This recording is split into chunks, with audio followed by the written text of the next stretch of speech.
Boa noite a todos, sejam mais uma vez bem-vindos à live do Becri, dessa vez para falar sobre o relatório do mês de setembro. Antes de mais nada, já vou falar que a gente tem aqui umas caixinhas de perguntas, né? Um bate-papo, onde os participantes podem mandar perguntas para os nossos membros de equipe que vão nos ajudar a solucionar todas as dúvidas. Deixa eu compartilhar aqui a tela. Bom, pessoal, segue sempre um roteirinho, né, que básico, a gente precisa ter um pouquinho de paciência, porque eventualmente tem sempre um cotista, né, que está acessando agora esse relatório, esse vídeo, então a gente explica, né, como o relatório está estruturado e fala de algumas informações importantes. A primeira delas, a gente faz questão de colocar na capa, é o mailing do Becri, né, onde você tem acesso à gestão, né, e tirar todas as suas dúvidas com a equipe de gestão. Então, o e-mail é esse, né, pode pedir para se cadastrar, para ter todas as informações que a gestão comunica ao mercado através, né, desse cadastro. Também é uma forma aí de manter esse nosso contato mais próximo com os nossos investidores.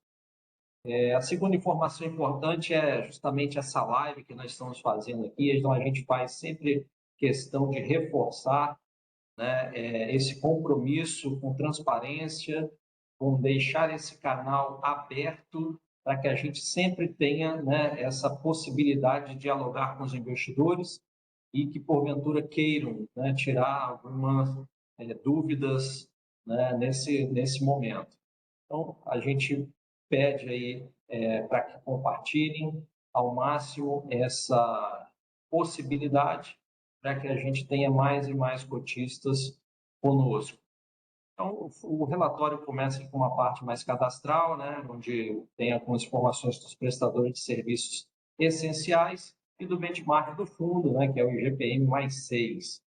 Foram feitas 9 emissões.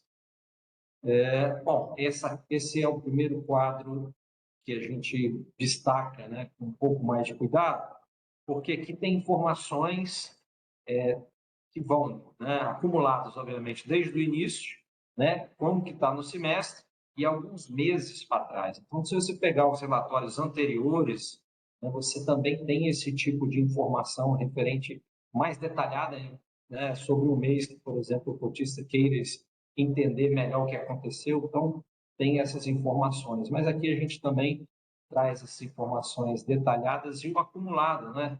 E aqui é interessante comentar a respeito da distribuição, né, efetiva, né? Nós já distribuímos, desde o início do fundo, 416 milhões, né? Então, é um número bastante significativo, né?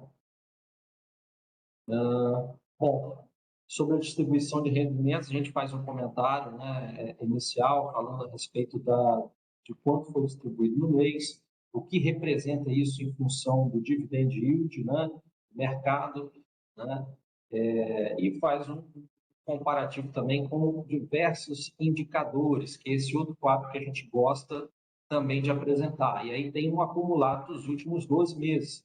Como é que se comportou o patrimônio do fundo, qual era o valor da cota patrimonial, qual foi o montante distribuído, né, no mês em rendimentos, quanto foi distribuído por cota, né, qual é o valor da cota de mercado, essa rentabilidade efetiva, dividend yield de mercado. Então, são informações que os investidores tomam, né, consomem para tomar suas decisões de investimento.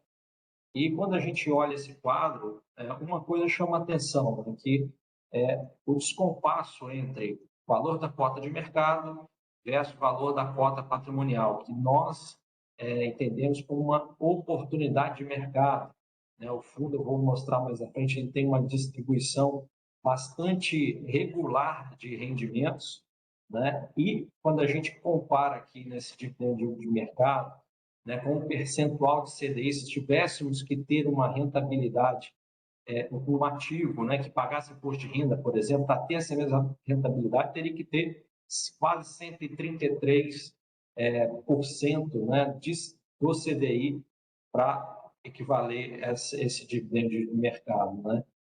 Então, a gente distribui um valor consistente e com um percentual bastante interessante. Aqui também sobre essa consistência que eu estava comentando com vocês, né, que a gente está ali na casa do 0,90, 0,85, esse número ele oscila em função, né, do número de dias úteis, também tem esse componente, né, então a gente também chama atenção para esse ponto. Né? Uma sessão aqui que fala sobre como é realizada a distribuição dos rendimentos do fundo, acho que é interessante também o cotista dar uma olhada nesse quadro explicativo. Evolução da inflação, né, dos últimos 12 meses, e aqui é importante esse número porque a gente utiliza essa inflação acumulada, né, pro rata dias úteis, para fazer a distribuição da rentabilidade do fundo, né, e a distribuição aí da correção monetária é um fator também que influencia esse montante que é distribuído. Então, esse quadro também, o comportamento da inflação, faz essa parte desse monitoramento, desse acompanhamento que deve ser recorrente. O cotista tem ali uma estimativa, uma previsão de como vai ser esses rendimentos. Aqui também essa composição de rendimentos, o que foi que originou, né, o rendimento que foi distribuído, né, a correção monetária, mais os juros, no caso deste mês, a distribuição da carteira com cada um dos ativos e o seu percentual, né, de participação na carteira com o respectivo indexador. Isso é interessante também, conhecer essa carteira e os detalhes.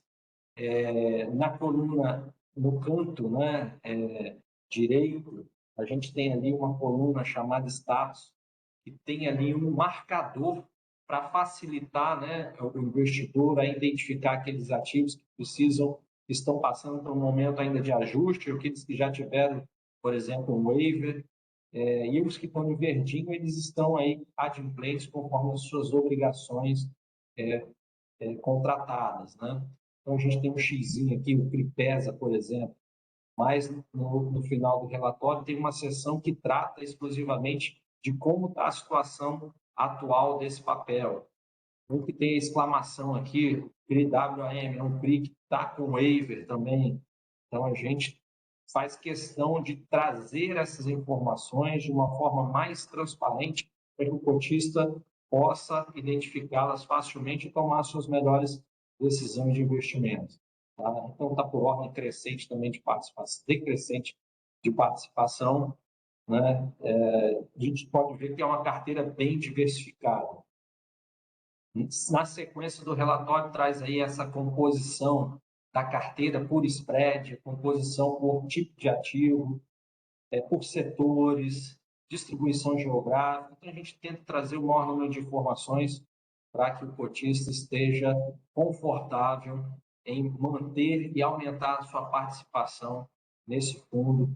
E volto a dizer, a gente enxerga como uma oportunidade, dado o deságio que tem em relação ao valor patrimonial das cotas.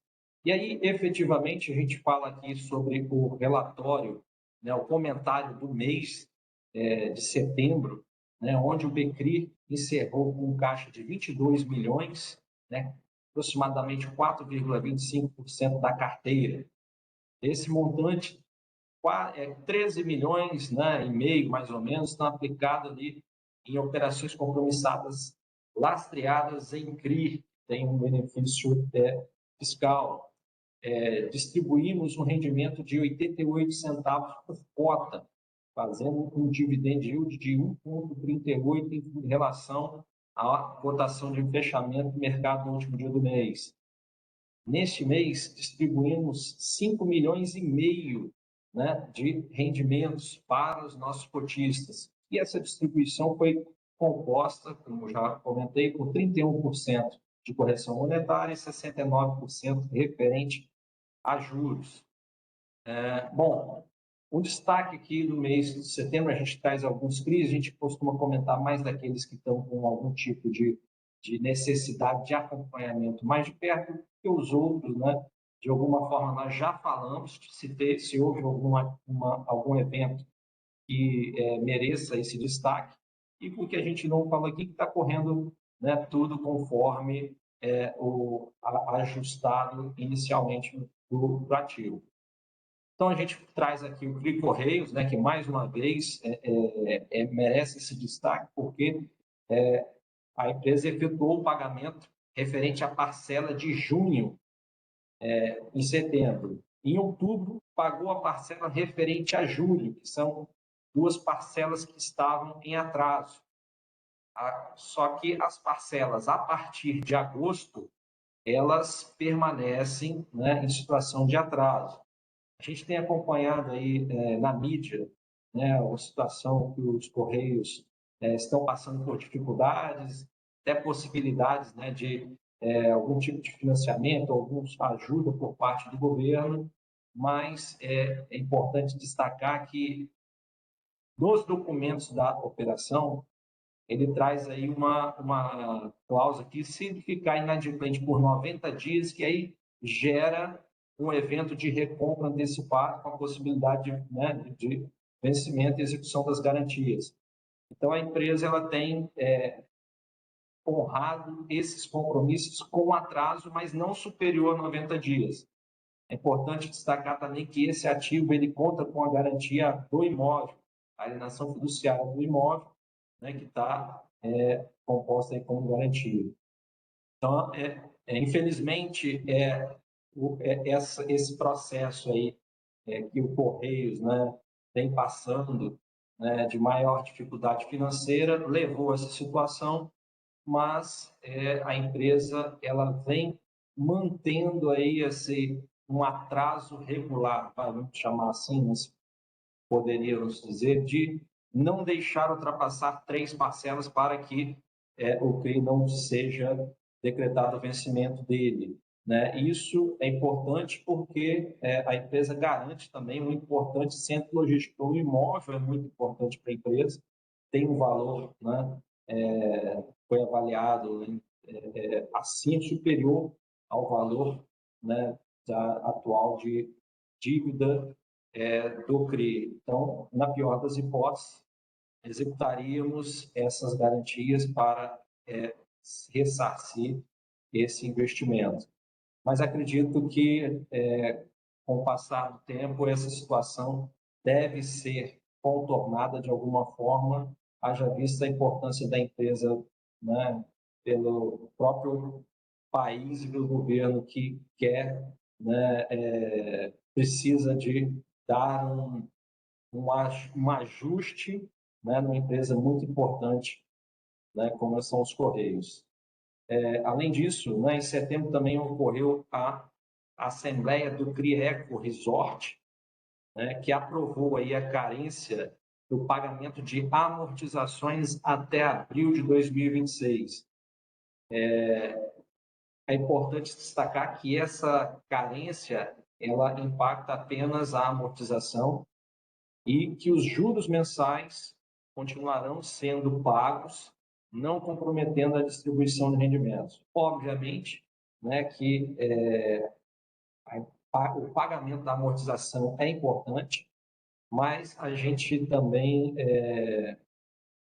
entende esse momento onde as taxas de juros estão muito altas e a gente vê alguns eventos de inadimplência acontecendo e, nesse caso, o fôlego é para amortização, mas a manutenção do pagamento mensal dos juros.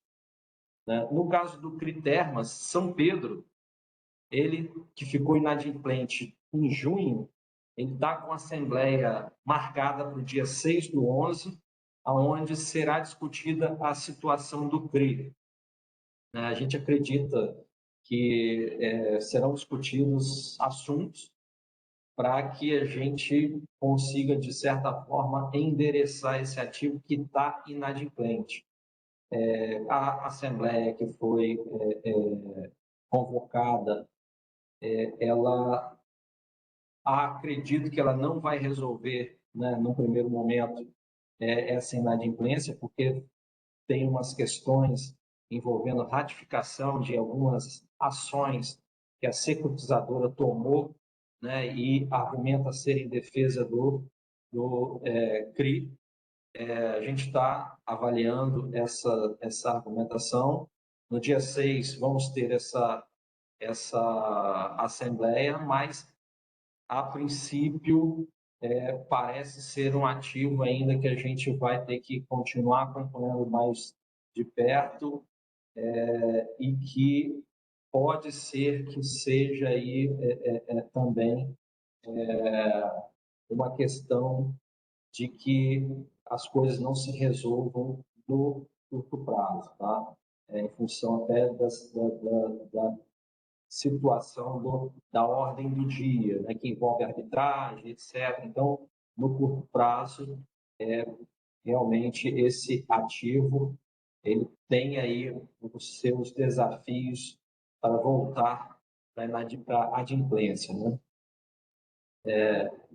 Bom, dando sequência aqui no relatório, no comentário do mês, a gente fala um pouquinho sobre o CRI Scanix, né, que, por um entendimento do administrador do fundo, né, ele resolveu consolidar as 3 séries que nós tínhamos em um único ativo, consolidando na carteira, porque, né, o CRI ele tinha um prazo de vencimento, que esse prazo foi extrapolado e o administrador entendeu melhor, que seria melhor, né, condensar todas essas séries que agora, né, não tem mais um vencimento definido, mas sim um fluxo de pagamentos conforme o processo de recuperação judicial que está em curso, de recuperação do crédito, né, que está em curso. Então, isso é importante também, é uma informação interessante, porque vinha na carteira, na discriminação dos ativos, essas 3 séries. Então, como o CRI tinha um prazo que foi ultrapassado, consolidou-se todo em um único ativo que está vencido. Bom, então a gente fala um pouquinho aqui sobre o GPM, como eu comentei inicialmente, ele influencia na distribuição de rendimentos, né? O GPM, que no acumulado dos 12 meses tem aí 2,82, e o IPCA, que está acumulado nos 12 meses 5,17, né, que é acima do teto, né, estipulado pelo Conselho Monetário Nacional. Com todas as oportunidades, a gente sempre reforça os nossos canais de comunicação, convidamos todos a se cadastrar no nosso mailing list, né, e, né, divulgar também o relatório gerencial no modelo de Excel. Se o cotista, né, quiser ter essas informações para acompanhar e fazer contas, né, através desse link, né, a gente também disponibiliza essas informações. Bom, para finalizar, a gente tem aqui uma seção onde nós colocamos todos os ativos que têm algum tipo de waiver inadimplência, está passando por renegociação ou em processo de recuperação, com a atualização de momento, né? Às vezes, nós, como dependemos, em alguns casos, de evolução de assembleias, evolução de judiciário, né, para que o processo ande, a gente não tem esses texto atualizado todo relatório. É a situação atual em que se encontra. Então, infelizmente, a gente precisa ter um pouco de paciência.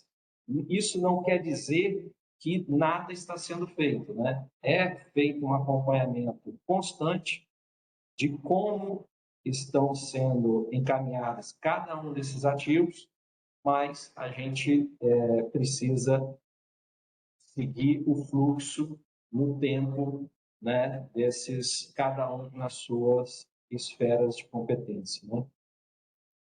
Então é isso. A gente chama atenção também aqui no mercado secundário, né, que a liquidez no mês de setembro houve um aumento expressivo da negociação do fundo, né, em agosto foram 6 mil negócios, 6 milhões, né, volume negociado, em setembro 13 milhões. Tá? Eu vou parar aqui o compartilhamento e ficar à disposição para qualquer esclarecimento. Marcos, acho que sua explicação aí foi bem clara. Assim, hoje a gente não tem nenhuma dúvida aqui, não. Até agora não temos nenhuma pergunta. João, se você quiser também complementar alguma coisa, fique à vontade. Eu acho que foi bem completa a explicação. Assim, a gente não tem nenhuma novidade ainda, né? Sobre esses CRIs que você comentou. Eu acredito que o PERMAS a gente deve ter realmente alguma novidade no próximo relatório, devido à Assembleia aí. O Scanix também, né? O processo judicial está correndo, a gente tem uma expectativa aí de que pelo menos algum valor comece a entrar agora nos próximos meses, no próximo mês ou os próximos meses, até o fim do ano. Mas nada ainda concreto. Mas, por enquanto, nada muito novo, não.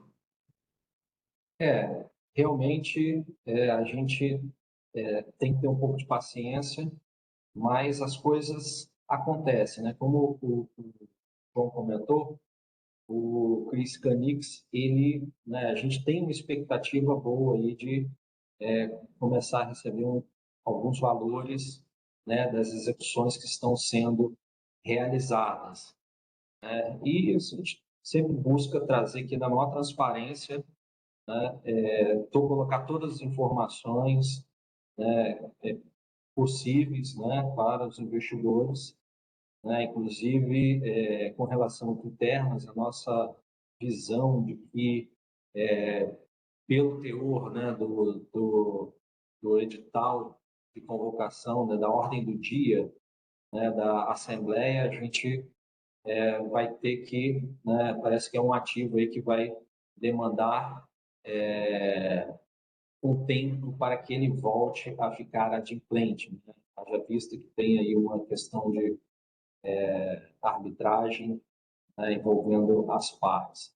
Mas o nosso compromisso aqui de transparência, a gente sempre vai trazer essas atualizações para os investidores.